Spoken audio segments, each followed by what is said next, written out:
வணக்கம் நண்பர்களே, நான் தான் உங்கள் நெல்லை வேலு பேசுகிறேன். இன்றைக்கி நாம் வீடியோ யாரை பற்றி பேச போகிறோம் அப்படின்னா, என் தங்கச்சி சுமதியை பற்றி தான் பேச போகிறோம். சுமதினா யாருன்னு எல்லாருக்கும் தெரிஞ்சிருக்கும். நம்ம உதயா சுமதி அப்படின்னு சொன்னால் தான் எல்லாருக்குமே தெரிஞ்சிருக்கும். அப்படிப்பட்ட என் தங்கச்சியை பற்றி இன்றைக்கி வீடியோவில் பேச போகிறோம். அதாவது கணவனை இழந்த ஒரு பெண்ணு வந்து எவ்வளோ கஷ்டப்படுறாங்க, அதே நேரம் அந்த பொண்ணு வந்து ஒரு சிங்கப்பெண்ணாக எழுந்து வராங்க அப்படின்னா நம்ம தங்கச்சி உதயா சுமதியை தான் பேசலாம். வீடியோ முழுசாக பாருங்கள், ஸ்கிப் பண்ணாமல் பாருங்கள். வாங்க வீடியோக்குள்ளே போகலாம். பார்த்தீங்கன்னா நம்ம உதயா சுமதி தங்கச்சி வந்து டிக்டாக்ல இருந்து ஃபேமஸான ஒரு பெண்ணு. அதே மாதிரி உதயா வந்து பார்த்தீங்கன்னா ஒரு நல்ல ஒரு மனிதர். அதை ஒரு என்ன சொல்கிறது, நல்லவங்களுக்கு காலம் இல்லை. எப்படி ராகுல் டிக்கிங்கிற ஒரு மனிதர் மாமனிதர் இறந்தாரோ அதே மாதிரி ஒரு நல்ல திறமையான பையன் நம்ம உதயா வந்து திடீர்னு ஒரு பைக் ஆக்சிடெண்ட்டில் இறந்ததுனால இப்போ தங்கச்சி வந்து பார்த்திங்கன்னா ரொம்ப ஒரு பெரிய சங்கடத்தில் இருக்குது நண்பர்களே. அதை சொல்லக்கூட முடியல. ஒரு கஷ்டப்பட்ட ஒரு பெண்ணாக இருந்து, சிங்க பெண்ணாக இருந்து கலைத்துறையில் சாதித்து வந்துக்கிட்டு இருக்காங்க. இப்போ வந்து பார்த்திங்கன்னா அந்த கணவன் இல்லாத இருக்கிற ஒரு பெண்ணை தங்கச்சியை என்னென்ன பேச முடியுமோ எப்படி பேச முடியுமோ அப்படிலாம் பேசி இந்த சோசியல் மீடியாவில் அசிங்கப்படுத்துகிறாங்க நண்பர்களே.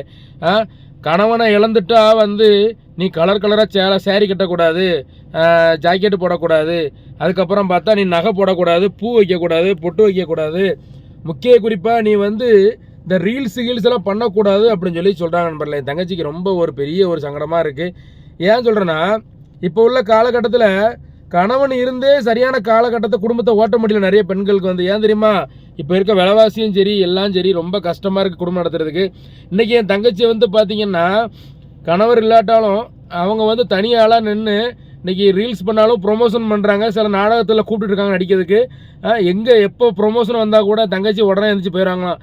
சொல்கிறாங்க என் தங்கச்சி, நான் அப்போ தான் அழுதுகிட்டு இருப்பேன், மேடம் ஷார்ட் ரெடி வாங்க, அடுத்து வந்து ஷூட் எடுக்கணும், விளம்பரம் பேசணும்னா டக்குன்னு அந்த டைமிங்கில் மூஞ்சை கழுவிட்டு பவுடரை போட்டு உடனே போய் ப்ரொமோஷன் பண்ணி கொடுத்துருவாங்களா என் தங்கச்சி ரொம்ப வேதனைப்படுறாங்க நண்பர்களே. சில பேர் வந்து பார்த்திங்கன்னா தற்கூரிகள் இருக்காங்க. அவங்களாம் வந்து ரொம்ப பேசுகிறாங்க தங்கச்சியை வந்து இப்படி பொம்பளை பிள்ளை வந்து இப்படி ஆட்டம் போட்டுக்கிட்டு ஆடிக்கிட்டு இருக்கலாமா அப்படி சொல்கிறாங்க. நான் கேட்குற சில நபர்களுக்கு தான் அந்த பையனை சொல்கிறேன். அவங்க வந்து தங்கச்சி வந்து ஒரு குழந்தைய ஒரு பையனை வச்சுக்கிட்டு இருக்காங்க. சரியா, உதயா எல்லா இடத்துல அந்த குழந்தை வந்து ஒரு அம்மாவுக்கு பிள்ளையா, ஒரு தாப்பம் இல்லாத பிள்ளையா வளர்ந்துக்கிட்டு இருக்கு. இன்றைக்குள்ள காலகட்டத்தில் நான் சொல்கிறேன், ஒரு ஃபேமிலியை வந்து கொண்டு போகணும், ரன் பண்ணணும்னா அது எவ்வளோ கஷ்டம்னு எல்லாருக்குமே தெரியும். கணவன் இல்லாமல் தன் சொந்த முயற்சியில் இன்ஸ்டாகிராமில் ரீல்ஸ் பண்ணிக்கிட்டு, டிக்டாக்ல வீடியோ போட்டுக்கிட்டு, யூடியூப்பில் சேனலில் வீடியோ போட்டு அதை கஷ்டப்பட்டு சம்பாரித்து வந்துக்கிட்டு இருக்கு இப்போ தான். சரியா, முடிஞ்ச வரைக்கும் வந்து அதை என்கரேஜ் பண்ணணும், பாராட்டணுமே தவிர ஒரு பெண்ணை வந்து குறை சொல்லக்கூடாது. பெண்ணுங்கிறவங்க ஒரு தாய்க்கு நிகரான ஒரு தெய்வம்.